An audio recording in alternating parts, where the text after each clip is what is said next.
Hey guys, let's have a small quiz. Okay, let's guess the output of this flow, right? So here in the contact data process, I'm taking the contact information in the message shape. So let me copy this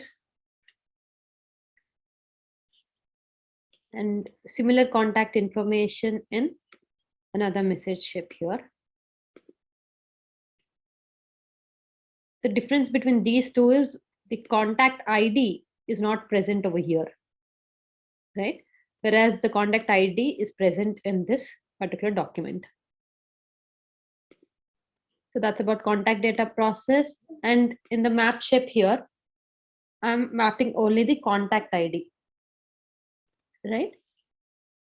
So if I now execute this, can you guess what would be the output? Yes. So let's execute and see. So this is successfully executed and it has processed two documents. So the first document has 134, which is expected.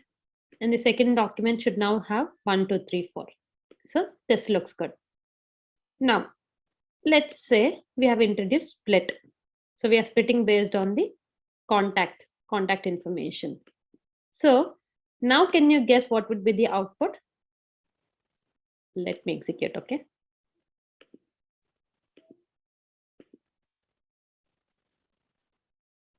So the process completely have failed because there is no data produced from the contact map. Since we are only mapping the contact ID and since that is not present in the document, this has failed. So it has failed both the documents. None of the documents have processed. This also looks good.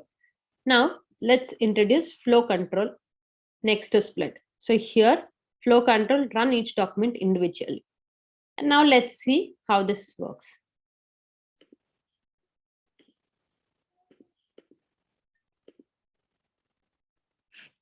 So it has processed one record successfully. And since it had encountered an error, the complete process execution has failed. So now if I change this to branch 1 and this to branch 2. So the branch 1 now has all the contact information. And the second message has the error. So if I now execute this way, let's see what would be the output.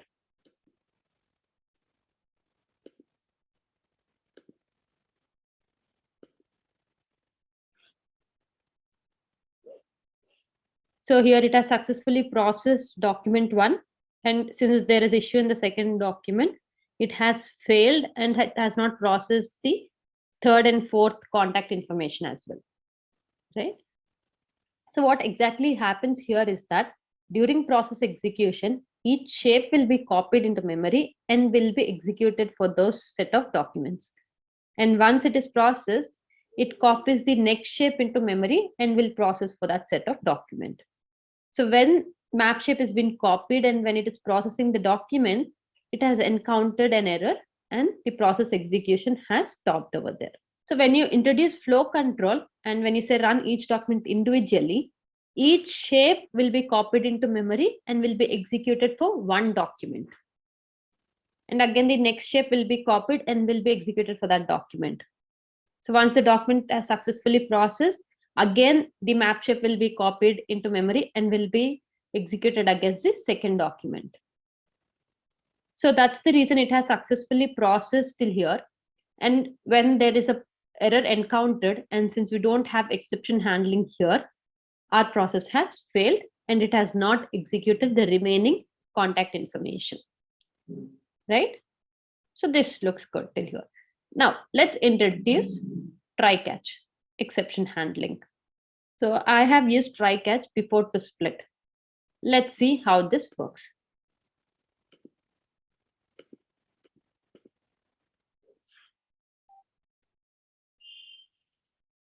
So if you see here, it has processed